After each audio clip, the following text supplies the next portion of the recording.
Welcome to Strip Cover, where we squeeze the bigger picture out of literature. I'm Adrian Fort. And I'm Dalton Gentry. And we're here for part 2 of a 3-part, read-along, 4-part series for The Road by Cormac McCarthy. This video is through page 205. Dalton, have you got a little bit about what it is that we read this time? Oh, believe it or not. Did you pick anything up? Believe it or not, they're still traveling down the road.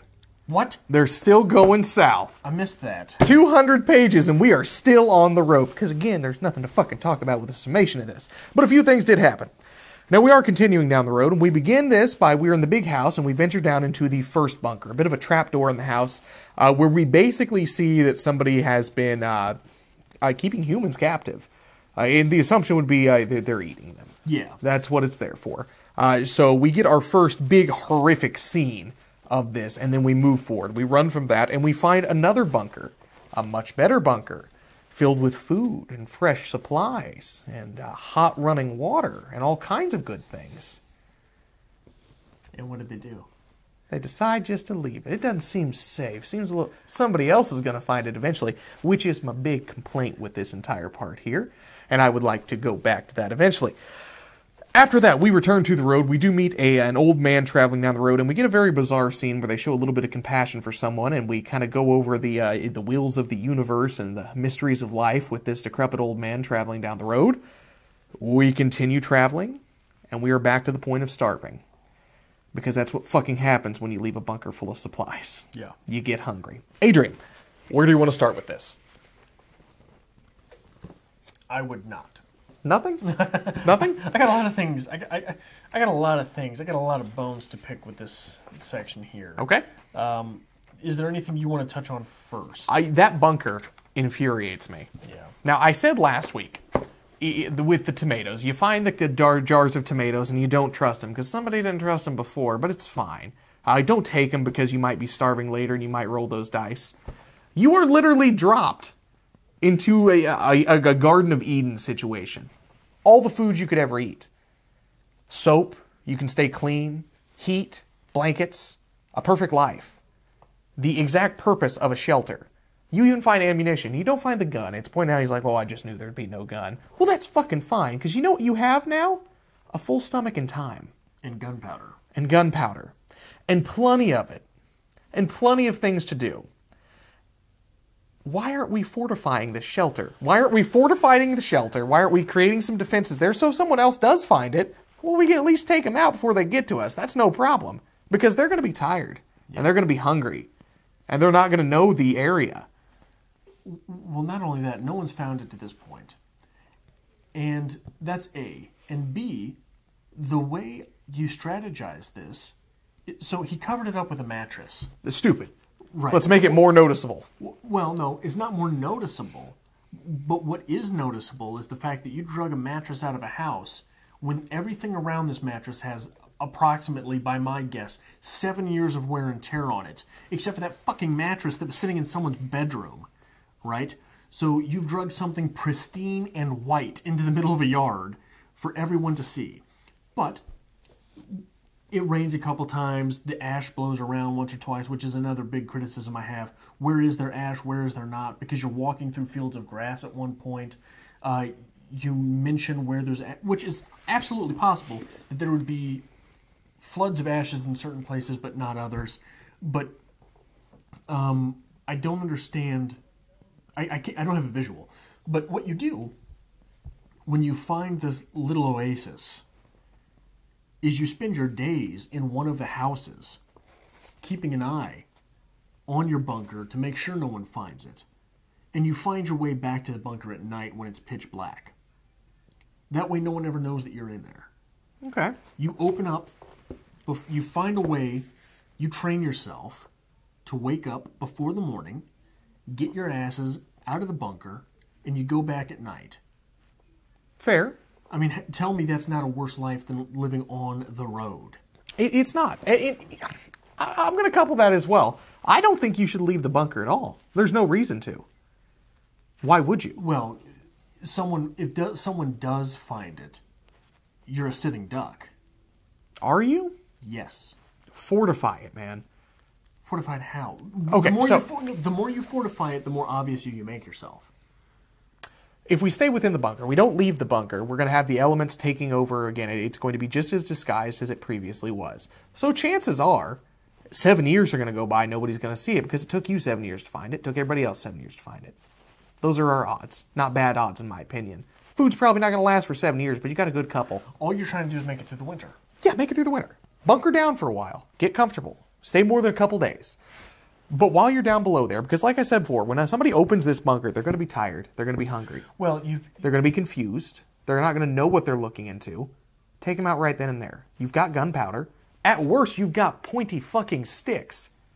You hear noises. Somebody opens that bunker. Take them out. Well, visualize a bunker. If that someone who finds you has a gun, like the people that you stumbled upon who are eating other people, they had guns. If someone finds you that has a gun, you're a fish in a barrel. Okay.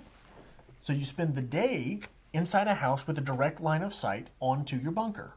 Regardless, I think we're in agreement. It is fucking stupid to leave that bunker. Yeah, it's dumb, but we're not dealing with an incredibly intelligent individual here. Okay. Because we get this conversation on 127. The boy lay with his head in the man's lap. After a while, he said, "They're going to kill those people, aren't they?" "Yes." Why do they have to do that?" "I don't know." "Are they going to eat them?" "I don't know." "They're going to eat them, aren't they?" "Yes." "And then we couldn't help them because they'd eat us too." "Yes." "And that's why we couldn't help them." "Yes." "Okay." You lied at the wrong part of the conversation, you fucking dunce. If you're trying to save that child, when he asks you, they're going to kill those people, aren't they? No. They're a family. But they don't want us there to have their supplies. Yeah. You don't tell him yes and then lie about whether or not they're going to eat them. You've already screwed the kid up, you moron. And there's so many conversations like that in here where you lied at the wrong part, you dunce. Very true. I do think it's interesting from the boy's standpoint here. When we first get him, he seems very innocent, very childlike. At this point, we can tell the world's taken its toll on him. He's starting to ask some deeper questions. He's starting to understand how the world around him works. He's starting to realize what's going on around him there. So I think that is interesting. That is props to Cormac McCarthy. This character is developing through the very basic dialogue he's given with his father. He's starting to question things. He's starting to make these connections. Now, whether that's the father's fault or not, I'm not going to argue. But no, there is development being seen there, and it's very subtle that you don't notice it. Because we don't really know exactly how much time's being passed here. We know he spent some time in the bunker, it's fine, but not long. We don't know how long we spent, but this character is definitely developing. And the tolls of this world are definitely building up upon him. As the father is getting sicker, we can see that physically. The kid is developing mentally, which is very interesting. It's actually very well done. I'm okay with that. Props where props are due. However, don't leave the fucking bunker. I just want to say it one more time. Yeah, you don't...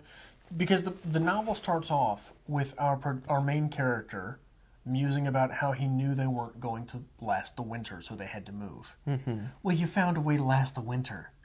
You found a way to last the next 3 months. You move after that. Yeah. You move after that. You take your chances, and you move after that. And I believe, like, even looking at the basics of any basis of any civilization, usually bunker down in the winter. When you know food is going to be scarce, you don't move a lot, you make your camp. It would be, I would say it would be inferred that a lot of people are doing this. All these scavengers, everything, they're traveling when they can travel. But once that weather hits, we're not going to move as much. Well, scavengers have to. They do. They have to out of necessity. But they're not going to be traveling as much. Travel is much more hard. There's not going to be a lot of supplies in the area, so it would denote traveling farther, but you're not going to be able to. Yeah. So absolutely, bunker down, man. Get through it. Rest up a bit. But see, you don't even do it that simply. You set up stations. You've got more cans than you can eat in any winter. So you set up stations in this house, a station in that house. Absolutely. If one falls, you're still fine. Yeah. Yeah. It just strategically does. And, the argument could be made, well, he's not thinking clearly, but I think the one not thinking clearly is Cormac McCarthy. I don't think you can make that argument. I will grant the fact that he's starving. I will grant the fact that the environment's taking its toll on him. He's lived this life for 7 years now.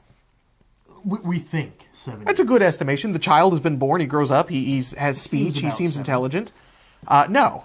You've lived this life, man. You know what you're doing at this point. You don't make mistakes like this. Right. Absolutely foolish. I do have a nice little quote here that you're going to call pretentious, but I thought it was pretty from 114. They lay listening. Can you do it? When the time comes. When the time comes, there will be no time. Now is the time. Curse God and die. What if it doesn't fire? It has to fire. What if it doesn't fire? Could you crush that beloved skull with a rock? Is there such a being within you, of which you know nothing? Can there be? Hold him in your arms, just so. The soul is quick. I like that. It's pretentious. You like it? It's a little pretentious? It's pretentious. I like it. I think it's well. I do want you to know, though, that if the time came, I could crush your skull with a rock. I would like you to know that I don't want to spoil another novel that I think we should read, but like I have a lot of problems with rock crushing skull. Okay. Is it Congo? No. Oh, okay. It is, well, it's not really necessary. Okay. It's the Hunger Games. We'll get there eventually.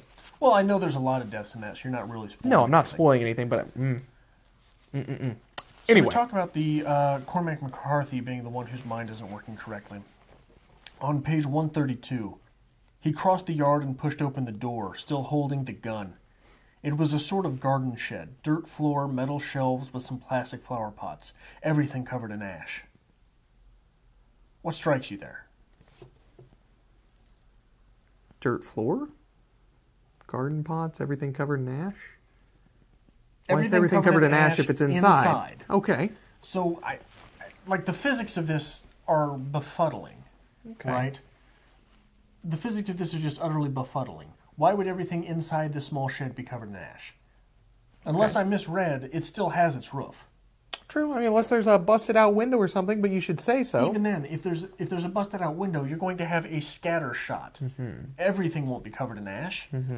Things above that window won't be covered in ash. This is the world of the road, though. Everything has to be gray and abysmal. It's fine. I guess. It's fine. I guess. Speaking of the mental capacities of Cormac McCarthy, the mental capacities of the man, how do you feel about the old blind man? I feel like that was a good Adrian scene that Adrian would appreciate. Adrian hates that scene. Really? That is the most pretentiously written garble I've ever read in my life. I wouldn't guess you would know it. You'd just be it. Nobody would know it.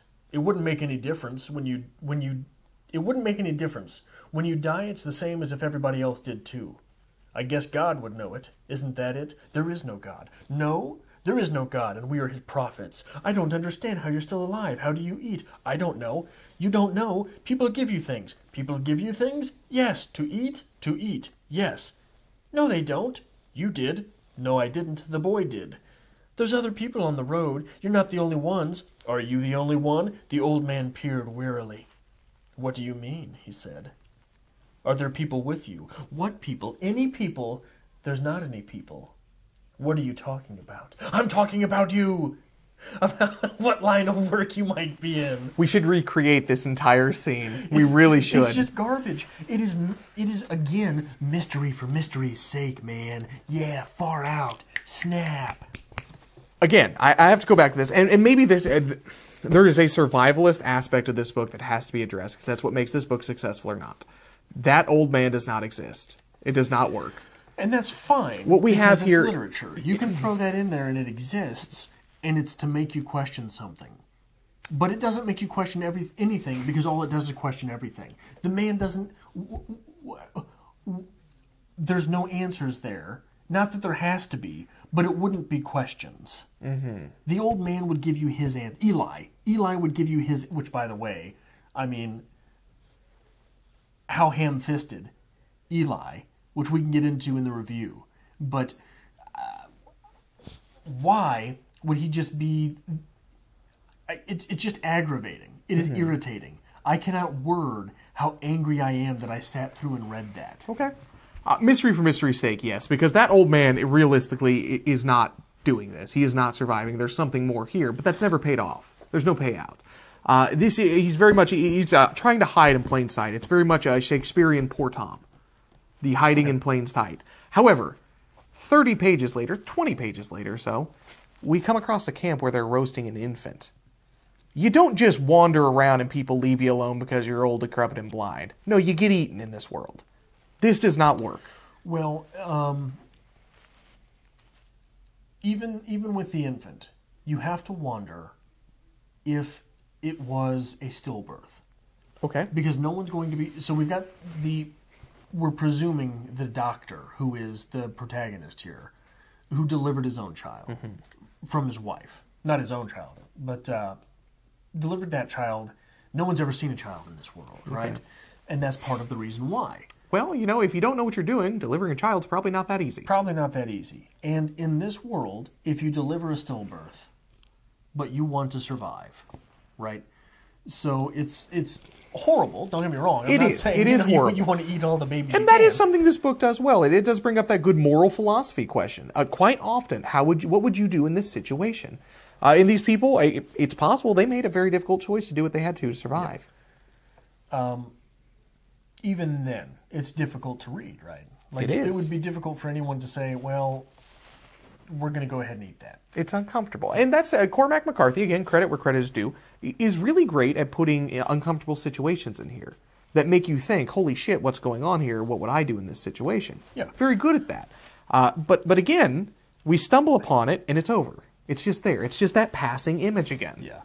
And there's a couple good things. I will give... You want to say credit where credit's due? Okay. So it's obvious why the father is telling this boy they're the good guys, right? Yeah. That makes a whole lot of sense. Yeah, absolutely. That's what you do.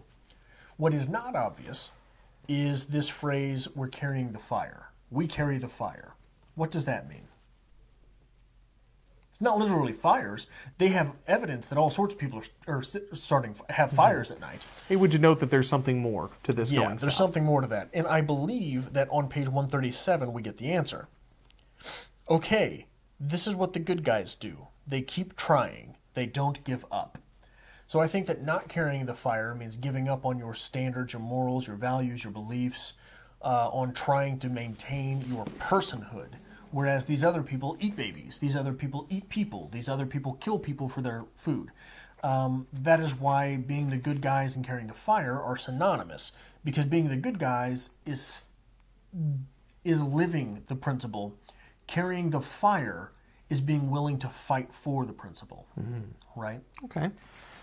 Again, though, we talked last week about the idea of the truck and how the child played with the toy truck, and the truck would not be a symbol of fun, it would be a symbol of terror. We again get something similar from this child, just speaking out of terms, where why are we having this? What do you think, the man said. Warm at last. Warm at last? Yes. Where did you get that? I don't know. Okay, warm at last. We get these little hints again that this child has like some kind of... it's not being written correctly. This child would not just come up with the phrase warm at last, and it's possible that he would. And you know, the father would question that because it seems very out of place. But again, we're getting these consistent reminders that there's something more to this child. There might be something more to this child. But really, I think it's just poor choices by Cormac McCarthy. Yeah, well, it feels like choices that set up questions for at last. When you think at last and you think popular phrases, you think things you know, you think free at last.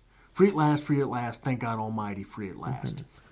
I'm not sure what you're trying to comment on by evoking that in that situation. So that's racially charged, right? Free at last, thank God Almighty, and free at last. You've got a racial charge there. When you're looking at this wasteland, it is sort of the opposite of Africa, right? Africa, very lush, very green. Okay.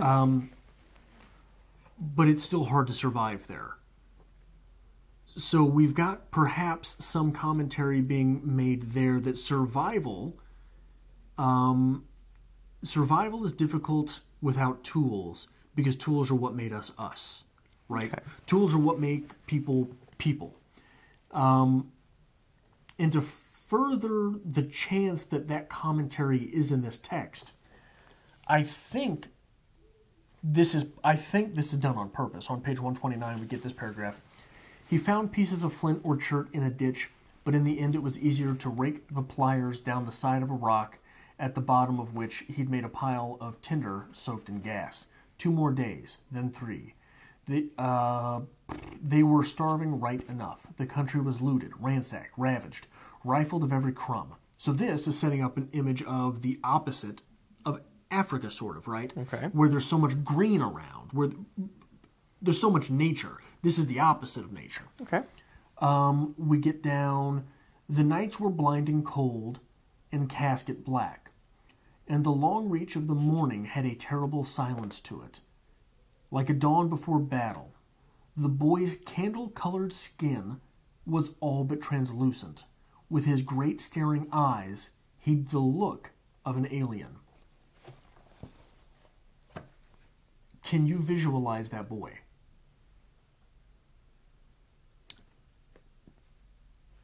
Not well, but If he were black, could you visualize him? okay. You've seen that image. Okay. You've seen that image, haven't you?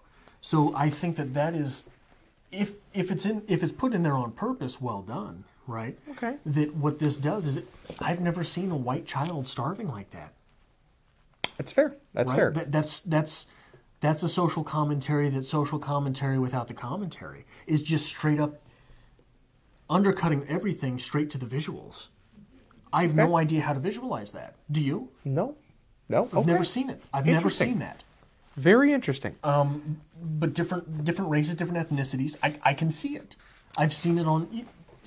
You know what I mean? Yeah. And I think that's where Cormac McCarthy is most successful. Is just these subtle little things that are slipped in here, and the subtle little things that make you think. We talked a little bit before about, the good moral philosophy to things, like, what would you do in this situation? But the idea rolls around at this point. It really does make you think, what separates us from them? What makes us the good guys and them the bad guys? Where do we draw that line of justification of, we did this to survive and we did this to thrive? What separates humans from animals? That's what we're getting into, is that root of the problem, is what separates us and what gives us that notion of being slightly more civilized. And in this alien world that is set up, the animals act very much like white people from days of old. We don't care. We're coming in and taking what you've got, right? Okay. So there could be that commentary there. The other people, the bad guys, they're killing people and eating them, right? They're stopping people on the road and taking anything they got. Mm-hmm. We're going to go ahead and cook you afterwards.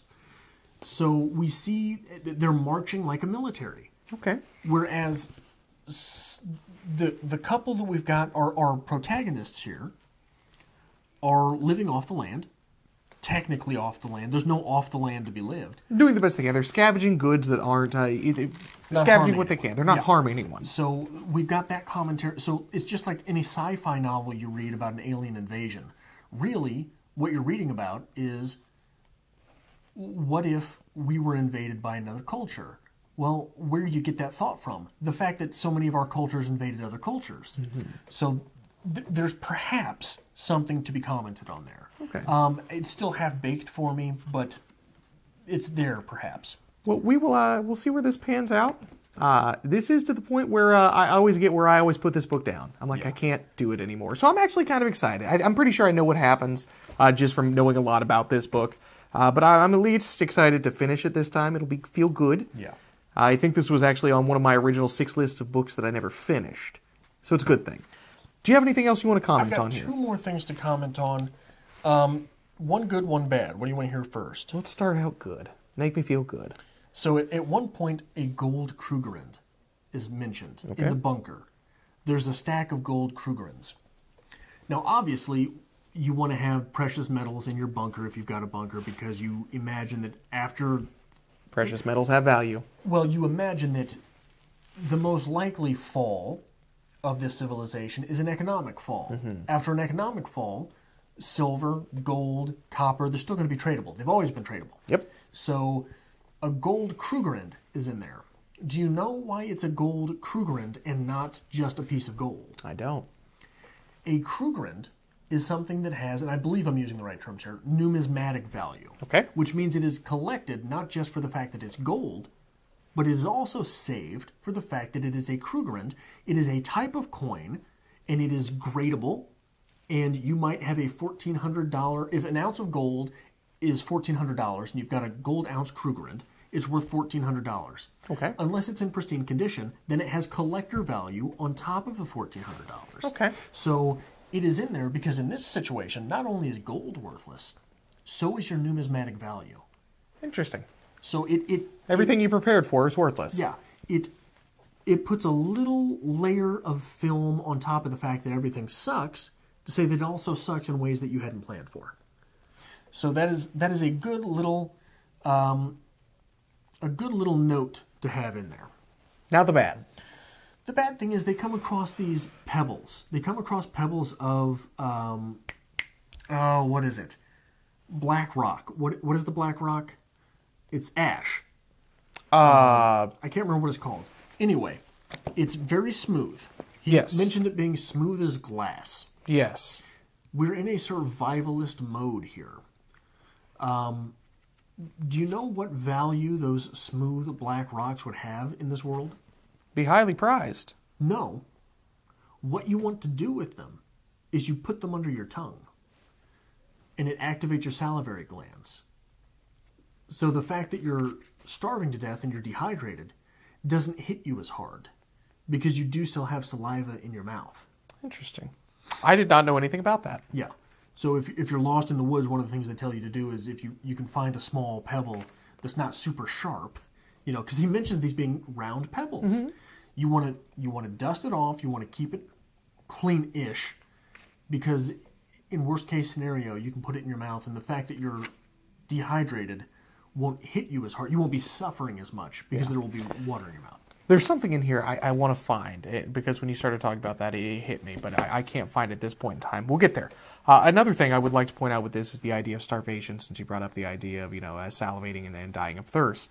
Do you know what starvation means? It means a lot of things. You know what it means in this? Oh, we were really hungry and weak. Right. There's so much that could have been played with that. Yeah. So much. We don't really feel the suffering going on, do we? Absolutely not. And it's somebody who is so good at showing the suffering at an external level, on an internal level, I would have liked to seen that starvation. Your kidneys are shutting down. Your stomach is... Your brain's going to do some trippy fucking things, too, after a couple days with no food. Yeah. Mm-hmm. So there's none of that we really see. Even if you're conditioned to be there. Absolutely. Right? So, absolutely. Yeah. Adrian, finish us off here. Well, this is what we do here on Short Cover Lit. If you enjoyed this, maybe hit the like button. Consider subscribing if you are not already, because we go through at least a novel a month most times. We're going through some poetry and some short stories every month as well. This is The Road. We hope to see you back next time for the third part of the read-along, in which we will finish the novel, and the week after that we will have a review.